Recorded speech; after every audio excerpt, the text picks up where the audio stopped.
Easy formulas, right? So, okay. We have seen so far a class human, for example.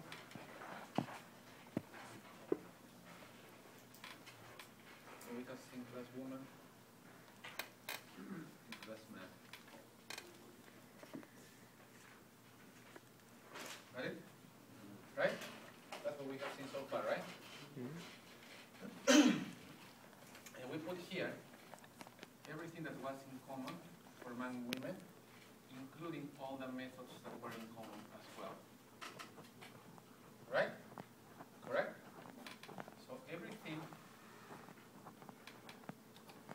from here was exactly the same. What we call this alpha, exactly the same. We had the same alpha here and here, and we just added our extra stuff, such as bring an attribute and such as beer. Right? Remember? That was the idea, right?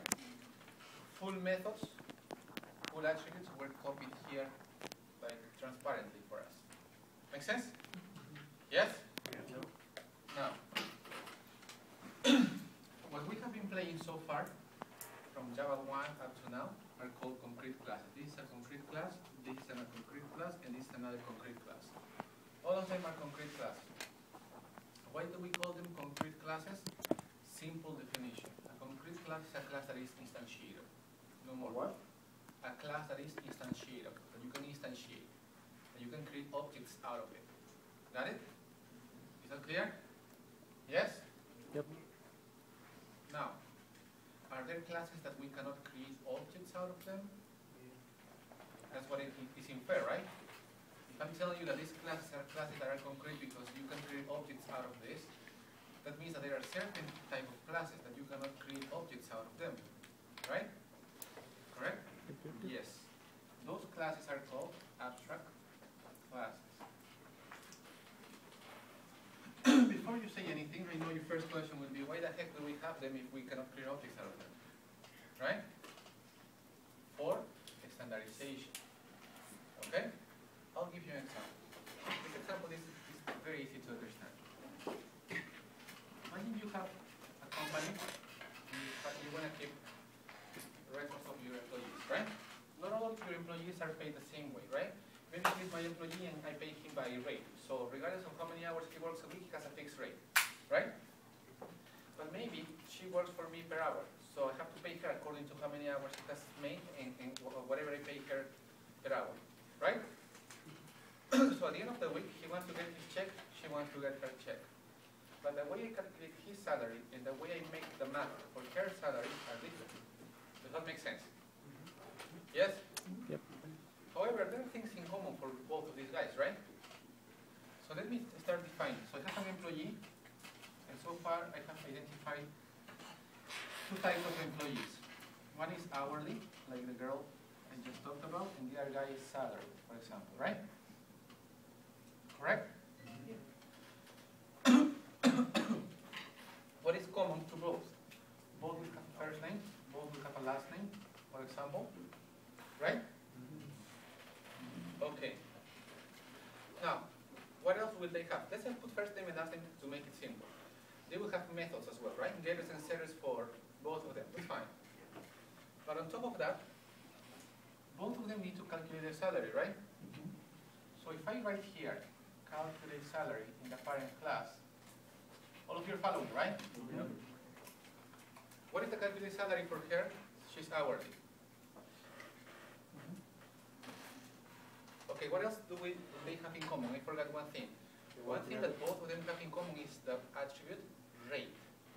For her will be smaller than for him, because for him the rate represents his whole salary. For her, the rate represents just how much she makes per hour. Make sense? Yep. But regardless, both of them have a rate. Got it? So I should put rate here as well. Now, if I just think of her, I would have to also put what? Number of hours, right? But if I put number of hours in the employee class, the salary is going to inherit that. Does he need that? No. So we cannot put that, right?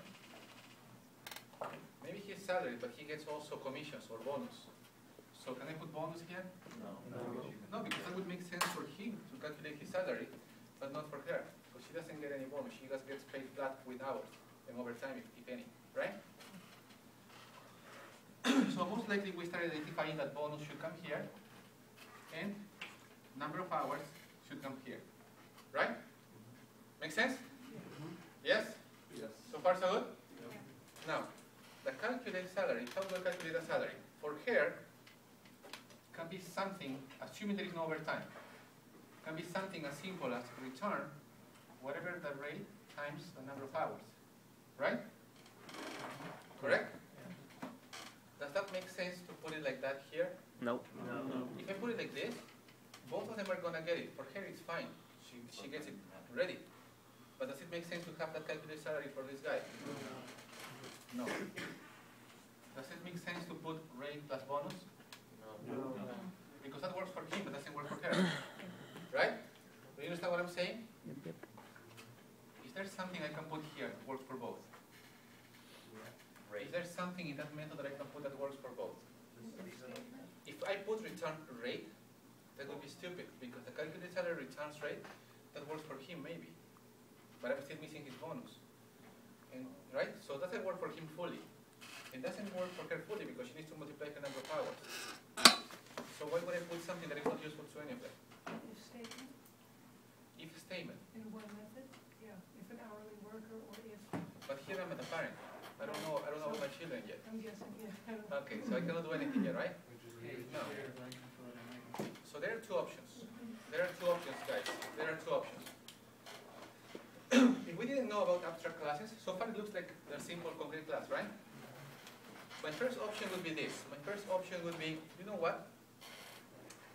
If I put calculate salary here, and I cannot put anything here, because whatever I put here will work for one, but not for the other, why the heck put calculate salary here?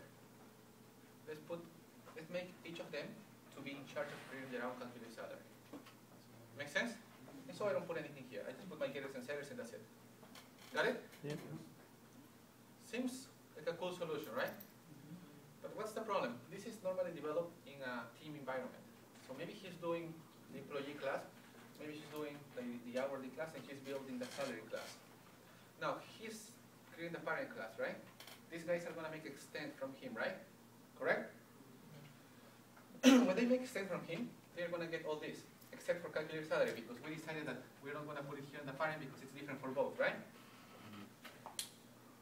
You're Hispanic, right? Maybe he writes calcular salario, right? And maybe she calls it calculate salary, right? Now, when somebody wants to use an object from here and an object from here, maybe both of them will expect to find calculate salary, but for him, it's called different. Do you understand what I'm saying? Maybe I'm the boss, right, of this team. And I tell them, you know what, guys, I want you to have this functionality and I want you the class to have calculate salary. So how do I enforce that both of them call it calculate salary the same? Or maybe he calls it calculate salary correctly, but he uses different uppercase or puts an underscore between the two words and she puts just everything together. You understand what I'm saying? Yeah. So it's hard to keep a standardization. It would be nice to somehow enforce that he and her have the same exact name for the method. Got it? How can we enforce that something is the same in the children? By putting it in the parent, right? But then we go back to the problem that we cannot put anything here because it's different for her and for him, right? So what we do is simply put the name of the method without a body and put a semicolon right after. Now, this method returns a double, for example, right? Double calculate salary, right? And semicolon. Look, I'm not putting a body, I'm not putting curly brace or anything, right? When you have a method like that, this method is called abstract. So you would write public abstract double. The method is abstract. I haven't talked about anything yet. The method is abstract. Okay? So, but why is it useful now? Because this is what happens, and pay a lot of attention here, extremely important. When you create public abstract double, calculate salary, and that's what he will put in the parent class, because he's building the parent class, right? When she takes over, and that's the hourly, when he takes over and he does the salary, and they say extends with the employee, Java will force them to put a body for that method. To create a method with that name and to put a body for it.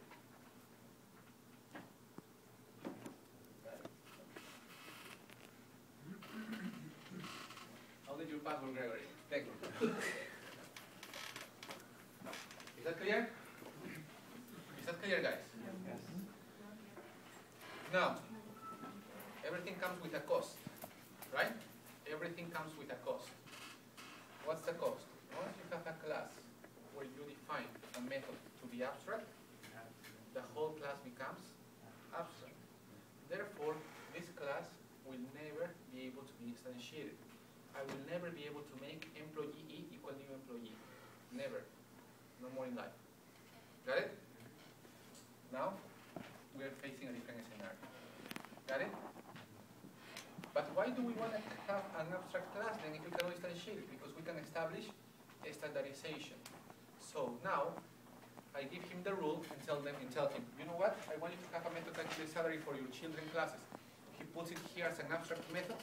And now these two guys are forced to have that method with that same name, with that same return type in each of these classes. And now if I call his class, I know that I should find a method just exactly like this and returning it out. If I call it from an object from her class, I should get it the same. Yes?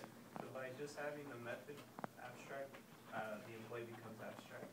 Yes, by having one abstract method, the class becomes abstract. So what's like the difference between having an abstract method and naming the class abstract? Like Once you define a method abstract, you have to name the class abstract. Oh, okay. It's like you cannot go one without the other. Okay?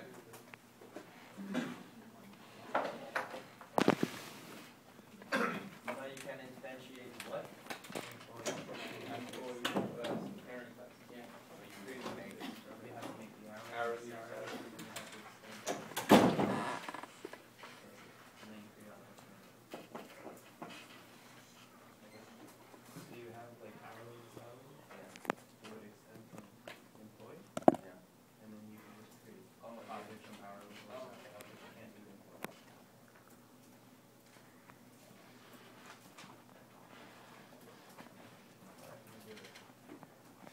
For example, right?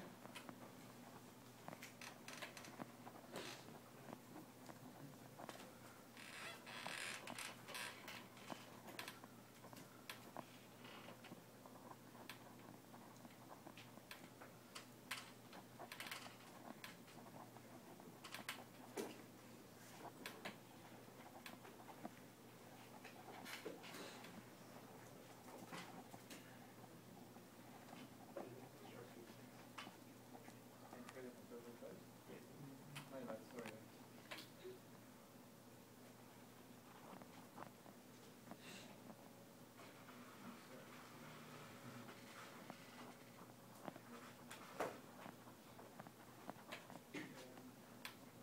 Okay. Let me put it a simple way first, okay? This is a concrete class, right? Let's start little by little so you see how it goes. Now let me create the hourly.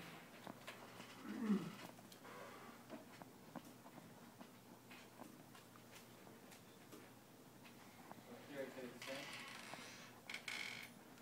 And say employee, right? And here I will put whatever is specific to this guy, like we said, what number of hours, right?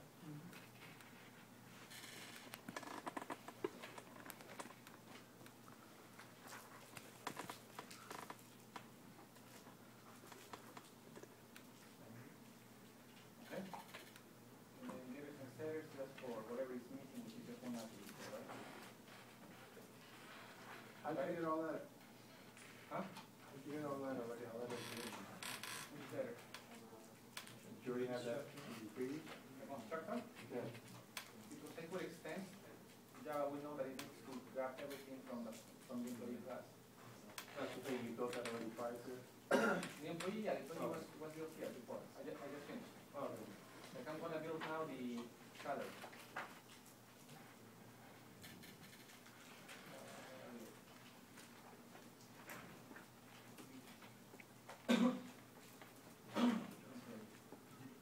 This is exactly what I did before. This is here, for example.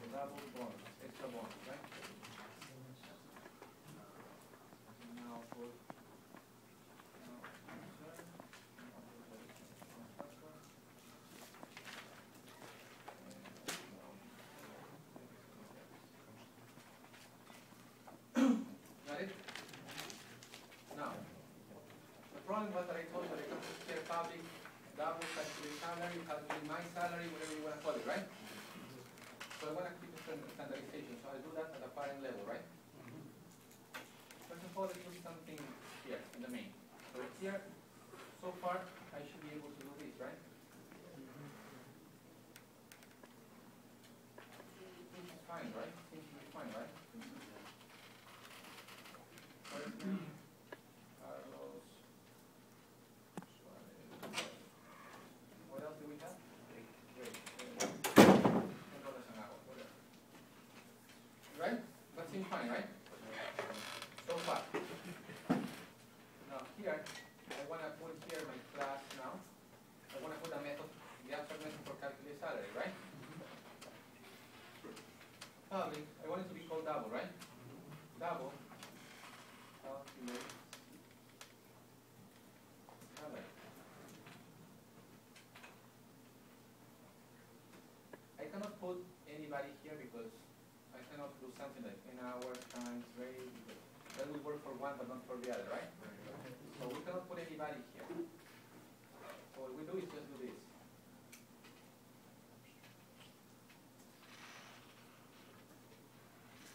Got it?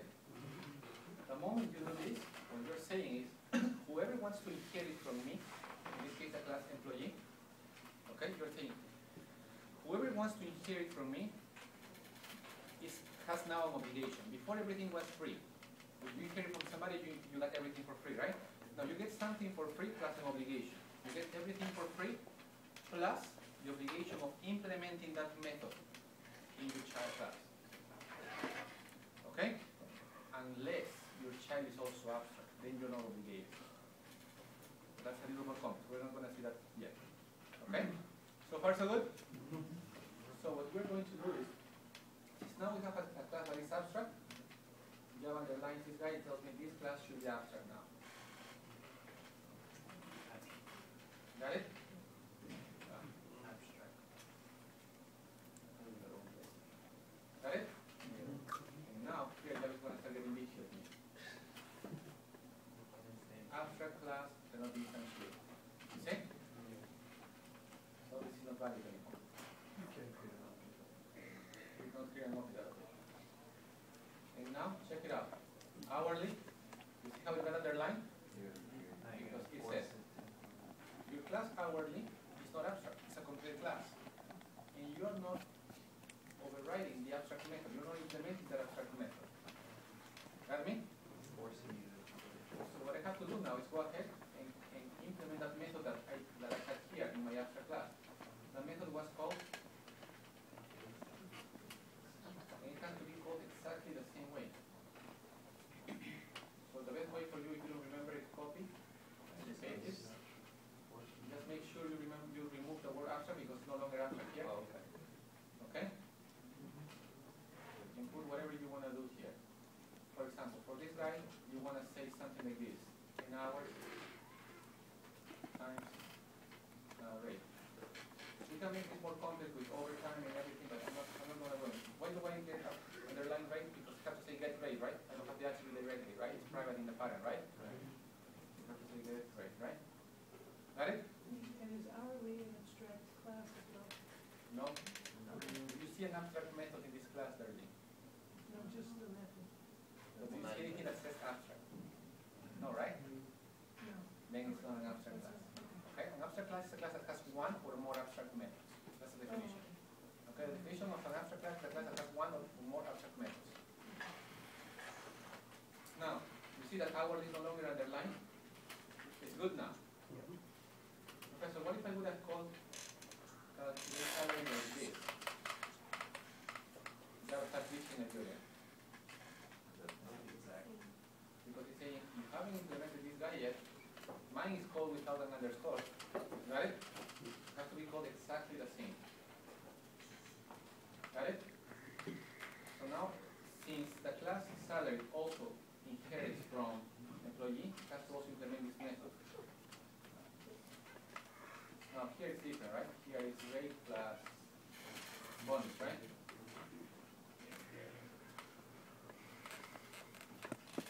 Now, the beauty of it is that abstract classes have allowed me to do two things. Two things. Just like before,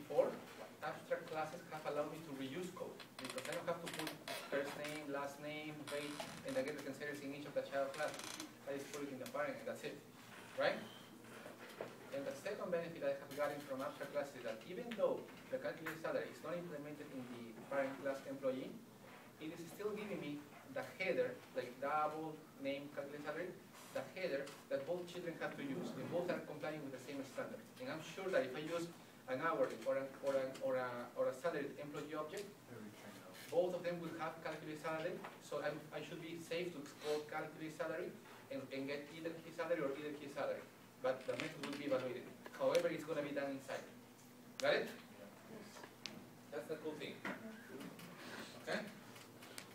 So now I can come here. Okay. I cannot do employee equal new employee, right? But I can do something like this. Hourly. Employee equal new hourly.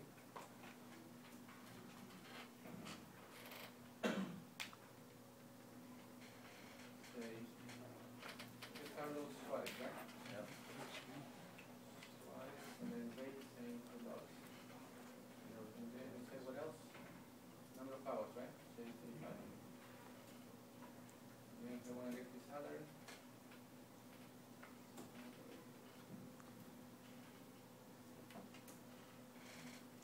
I am safe that I should have calculated salary by the Got it? Yeah. Am I missing here? Oh, a comma? No. I think the rate goes first. The rate is first. Oh, yeah, because that's how Java does it, right? Oh, yeah, you. Yeah, when Java treats it automatically at the beginning. That's all my style, so I want to. Okay. Now I can get another one. Salary. That's salary, right?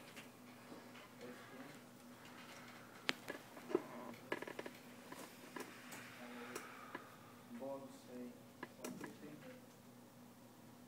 Name say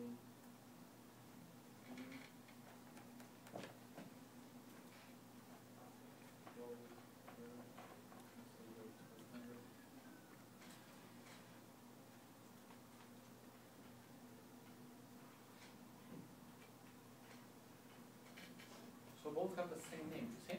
Yep. And both we calculate different ways. Both have the same name, but one calculates doing the math of multiplying, the other one does the math of adding. Got it? Yep. Yes. Fine, for you raise your hand. Okay. I'll show you something that is, yes sir. Still don't understand it. Sorry? I still don't get it, kind of, What is it that you don't understand? like the whole thing, like, What's the benefit of it? Or what? well, that, and I just don't understand how the,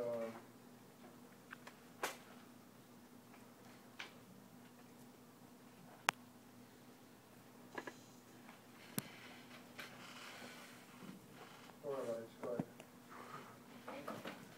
It comes to absolutely normal. Does it, the employee, that's abstract, so I was just wondering why again? Is that, again, that abstract? Because the method calculate salary has been defined there by a Oh, it's defined there and not in hourly, it's defined in employee. Yes. Could you, when you make it, like in the parent class, and you make, calculate salary, could you put a body, for example, or is there really no purpose? in Or that? what? Like maybe, Could you repeat your question, sorry? yeah, like in the parent class, when you did calculate salary, Okay. or any abstract method, could you put a body on it? If it's an abstract method, you cannot put that. It just has to be It has to be a semicolon right after. If you put a child class that's intern and doesn't need the abstract method, what would you do? If I need to Let's say a child class is intern, and the intern obviously doesn't have a salary calculator. How would you be able to override that? And if I had that, then it wouldn't be a good idea to put it at the level of employee. We just put rate as zero. Probably we'll have to create employee, here paid and unpaid. And then from paid, put it there, not employee, but you don't understand what I'm saying? Yeah, give it to the Understand child. what I'm saying, right? Actually, forgot to do, I was gonna do with you 3 levels, right? You didn't get to do that with you. Next time I'm gonna do that. So in that case, I would do it like this. I would have here employee. I would put here paid, here unpaid, here your intern, right? Here in this class, paid would be an abstract class. Here would put calculate salary. And here will have me my hourly and my salary. Got it? You could just keep on adding. Sorry? Doesn't have to be after. And after class, I have a parental. But if you create a new object of employee that is paid for that. So You don't care enough to say. we can't create an object of Okay. Guys, I'm gonna give you just a heads up of polymorphism, okay? Just a heads up. I'm gonna go over this in much detail much later. But look at this beautiful thing that now can be done with abstract class. Look at the beautiful thing that can happen now. Check this out. I can do this. Look. And this is the BRT that you were asking in Yuken before, similar to that. I can do something like this. Employee scheme. Okay, so you told me you can only instantiate an object. Yes, I'm not saying new employee ever. You understand what I'm saying? Yeah. Professor, can I do this? Is that valid? You told me that class cannot be instantiated. Am I saying new anywhere? No. Am I saying new employee? So that's fine. And that is fine because I told you before a generic class can receive a more specific class. So that is valid. Right? That's the trick that we use for polymorphism. Let's check this out. A generic can receive from a specific, A generic can receive a specific. but a specific cannot receive from a generic. Correct. Like, if you are a man, I cannot say you are any human. Right. Understand what I'm saying? Yeah. Now, check this out. I'll do something similar that I did before. String f equal the option string. Let's show the dialog. Enter. Enter the type.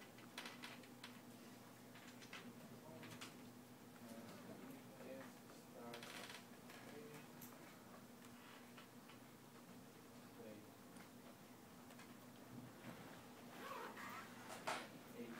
For hourly, right?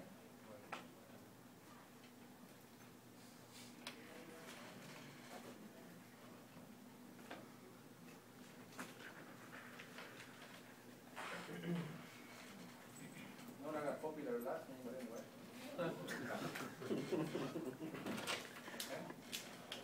Pero, okay, I'm leaving a second.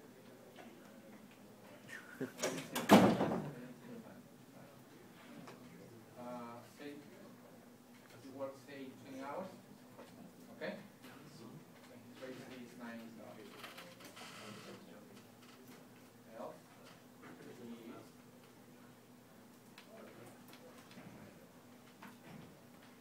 In here would be, say, it's the bonus, right? 800. So,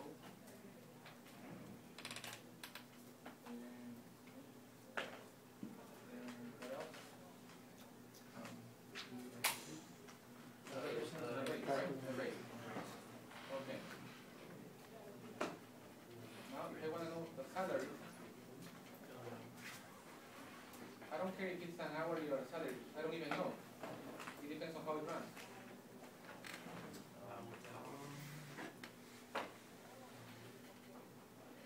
You see what happens?